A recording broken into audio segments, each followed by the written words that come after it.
Friends, आज मैं आपको 12 राशियां और उनके स्वामियों के बारे में बताने जा रही हूँ।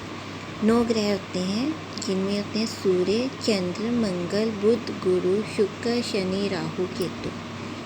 सूर्य होते हैं राजा, चंद्रमा होते हैं वजीर, रानी भी कहते हैं इन्हें।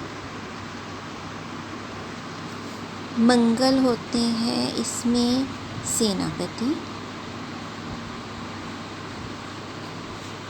बुध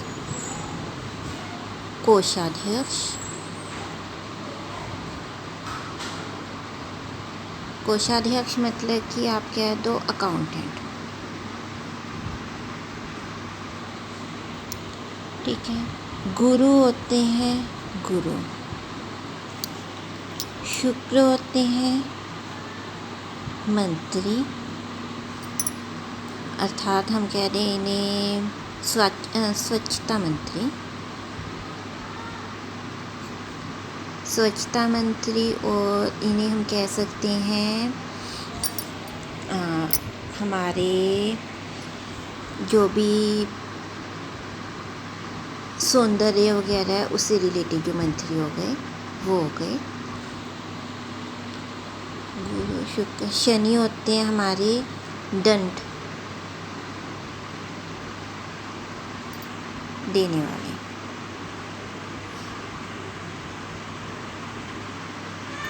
राहु केतु दो आपको मालूम है कि राक्षस ग्रह हैं, इन्हें छाया ग्रह कहते हैं। इनके पास कोई राशि नहीं होती, छाया ग्रह होते हैं जिनके अपनी कोई शरीर नहीं है, ये दूसरे की छाया होती हैं, तो इन्हें छाया ग्रह कहते हैं। इनकी कोई राशि नहीं है। अब हमें कैसे पता चलेगा किस राशि का कौन मालिक है? तो इसके रिलेटिव एक स्टोरी होती है कि सूर्य ग्रहों के देवता हैं, इसलिए इनके पास सभी राशियाँ थी। शुरू में इनके पास सभी राशियाँ थी, मतलब मेष, वृष, मिथुन, कर्क, सिंह, कन्या, तुला, वृश्चिक, धनु, मकर, कुंभ, मीन। अब शुक्र का मैं कह रही थी स्वच्छता मंत्री और भौतिक सुखों का मंत्री, मतलब कि जो भी भौतिक सुख हैं वो सब किसके अधीन आते हैं? शुक्र के अधीन, तो भौतिक सुखों के मंत्री। तो शुरू में सूर्य के पास सभी राशियाँ थी, तो किसी और ग्रह के पास कोई राशि नहीं थी। छाया ग्रह हैं, वो तो छाया, वो तो किसी के अंडर ही रहेंगे, उन्हें तो राशियों की ज़रूरत नहीं थी। तो क्या हुआ, ऐसे में एक बार क्या हुआ, चंद्रमा उनके पास गए कि चंद्रमा कहते हैं कि मैं आपका वजीर हूँ, मुझे आपकी रानी भी कहा जाता है, तो मुझे भी आपकी आधे घरों की मतलब आधे राशियों पर हक चाहिए। तो सूर्य की प्रिय राशि होती है सिंह, तो उन्होंने अपने पास सिंह राशि रख ली। उससे ऊपर की जितनी सारी राशियाँ थी वो चंद्रमा को दे दी, ठीक है। अब उनके पास सिर्फ 4 राशियाँ हैं चंद्रमा के पास, इसका मतलब उन्हें पीछे से भी 2 राशियाँ दे दी। आगे की जो भी थी अपनी सारी राशियाँ किसने रख ली? सूर्य ने, मतलब सिंह, कन्या, तुला, वृश्चिक, धनु, मकर तक सूर्य के पास आ गई। 1 2 3 4 5 6 राशियाँ सूर्य के पास आ गई और 6 राशियाँ चंद्रमा के पास चली गई। कर्क, मिथुन, वृष, मेघ, मीन और कुंभ। अब इनके पास 6 राशियों का बंटवारा हुआ। जब देखा गया, जब बुध ने देखा कि ये क्या हुआ, चंद्रमा के पास भी घर चले गए, मेरे पास तो कोई घर नहीं है, तो वो पहले सूरज के पास गए। सूरज को कहते कि आप तो ग्रहों के देवते हैं, आप भी मुझे कोई रास्ता घर दो, क्योंकि मैं तो आपका अकाउंटेंट हूँ, मेरे बिना आपके पास पैसा ही कहाँ से आएगा। तो सूर्य देवता कहते हैं ठीक है, तुम मेरे साथ का घर ले लो, चंद्रमा मेरी रानी है, तो चंद्रमा को तो मेरे साथ का घर मतलब ऊपर वाला घर मिलेगा। तो वो कहते हैं ठीक है, तो वो कहते हैं मेरे साथ का घर मतलब कि कन्या राशि बुध आपको मिलती है। तो सूर्य ने अपने पास से कन्या राशि ख़त्म कर दी।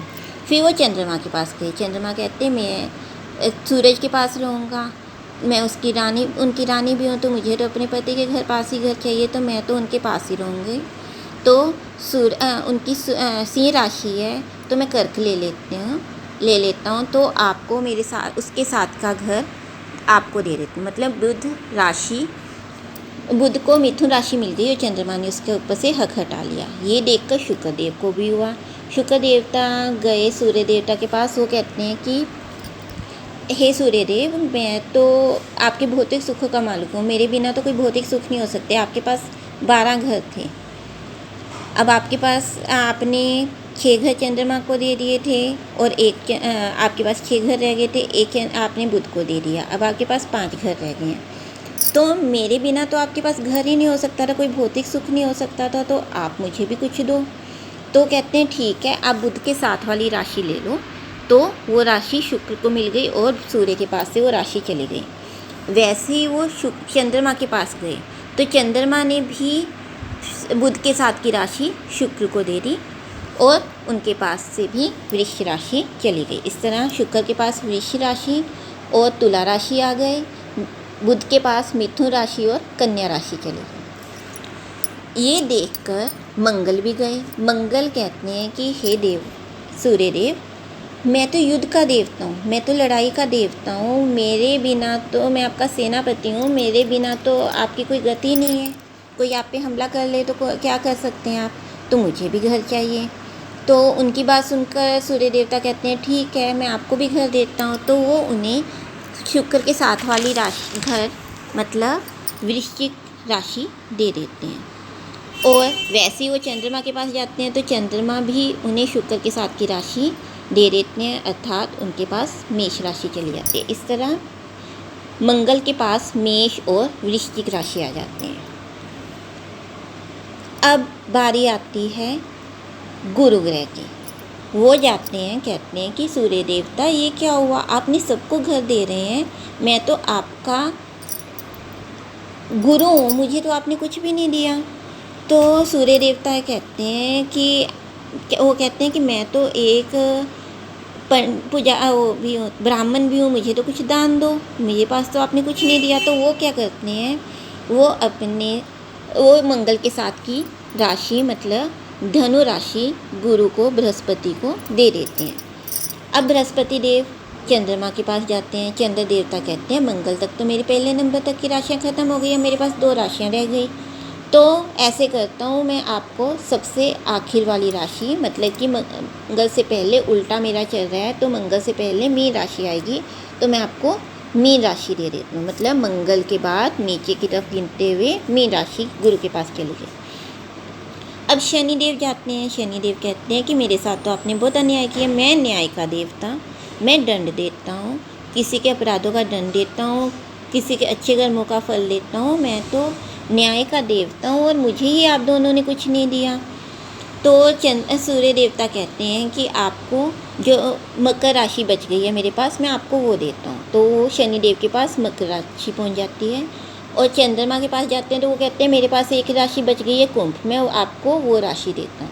तो इस तरह से शनि देवता के पास बराबर के घर, मतलब पीछे से अगर करते हुए कुंभ राशि, आगे से करते हुए मकर राशि उनके पास चली जाती है। इस तरह 12 ग्रह, 12 राशियाँ 7 ग्रहों में बांटी जाती हैं, जिनमें राहु केतु के पास कोई भी राशि नहीं है।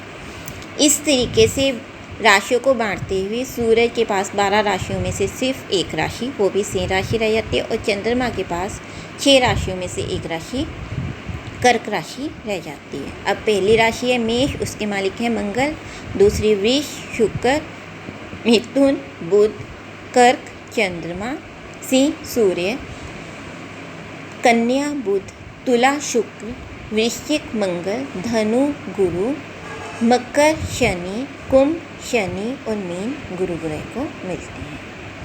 मुझे लगता है आपको मेरा ये टॉपिक पसंद आया होगा। सुनने के लिए थैंक यू। जय श्री राम।